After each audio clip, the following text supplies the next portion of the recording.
What's going on, guys, and welcome back to week 4 of the Championship Roundup.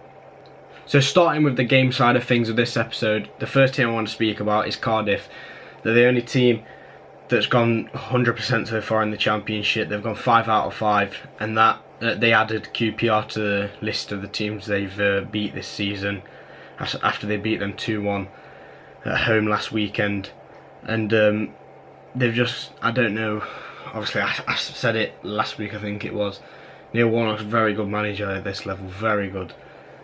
Cardiff have got a decent team but not a title winning team, and that's why I'm struggling to understand why they're top of the league and gone 100% so far. They've just done excellent, and you can't take it away from them. Going into Sheffield United, they beat Derby 3-1 last weekend, and in my Championship prediction I predicted them to come between mid-table and relegation, not to get relegated, because I knew that they'd beat a lot of teams at home, just because they're a very hard team to beat, and that's why they did so well in League One last season. In the Championship, they've not really, they can't really compete with the teams throwing around the big money in the Championship, so they've just got to basically play for the shirt every time they go out, and that's what they've been doing so far. They've just been very hard to beat, and that's why they got the 3-1 win over Derby. Going into the Millwall-Norwich game, Millwall smashed Norwich 4-0. Now this is a coupon buster, if you'd like to call it. Everyone would have had Norwich on the bets to go there and get an easy win, but no, Millwall smashed them 4-0. I don't know. Speaking from Millwall's point of view, I don't know how they did it. Obviously I don't watch any of the games or anything like that, but I don't know how they did it. They're obviously a decent team. They've got a lot of physical players, like to grind out results, like to grind results against the bigger teams, like stick men behind the ball, counter attack, them sort of tactics. But from Norwich's point of view, that's a poor performance. If they would have lost 1, then it would have been classed as a poor performance, but to concede 4, that's just bad. And they really need to start hitting some form, or they will not be going back to the Premier League. They just won't be. And especially after a 4-0 loss to Millwall. Going on to the Barnsley-Sunderland game, this one you could have classed as a coupon buster.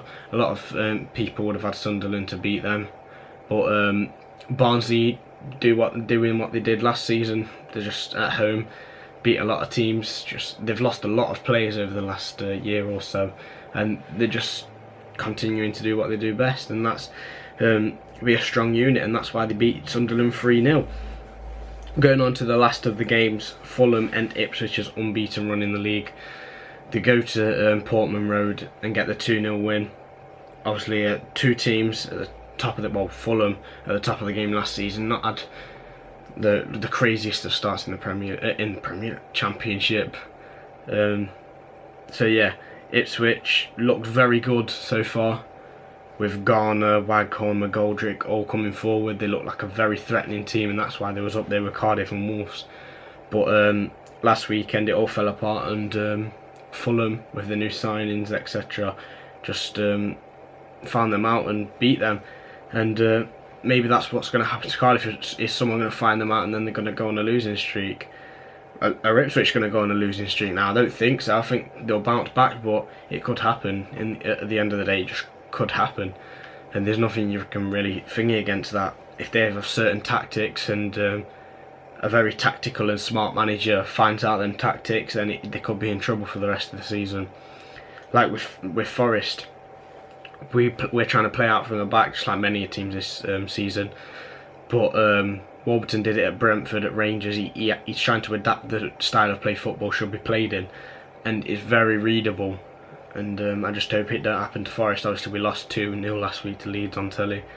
It was a very poor performance, very, very poor performance, but you can't take anything from Leeds.